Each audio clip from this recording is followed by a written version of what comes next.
మనం అనుకుంటాం time heal చేస్తుంది అని, కానీ టైం అన్నిటినీ హీల్ చేయదు. మనం ఫీల్ అవ్వడం ఆపేసి ఎప్పుడైతే మనల్ని బాధ పెట్టే వాటిని ప్రేమించటం నేర్చుకుంటామో అప్పుడు హీలింగ్ స్టార్ట్ అవుతుంది. టైం ఎప్పుడు మెమరీస్ని చెరిపేయదు, మనం వాటిని డిఫరెంట్గా ఎలా క్యారీ చేయాలో అది నేర్పుతుంది. టైం పెయిన్ని మాయం చేయదు, అది మన ప్రతి రోజుని కంట్రోల్ చేయడాన్ని నేర్పుతుంది.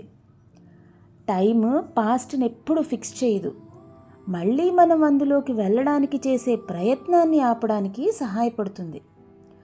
టైం ఏది మర్చిపోయేలా చేయదు, అది మనల్ని మనం గుర్తుంచుకోవడానికి సహాయపడుతుంది. టైం బాధని తీసేయదు, పెయిన్ ప్రోగ్రెస్ రెండూ కలిసే ప్రయాణిస్తాయి అని నేర్పుతుంది.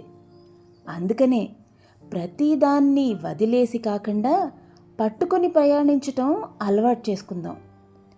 టైము అప్పుడు అన్నీ నేర్పిస్తుంది.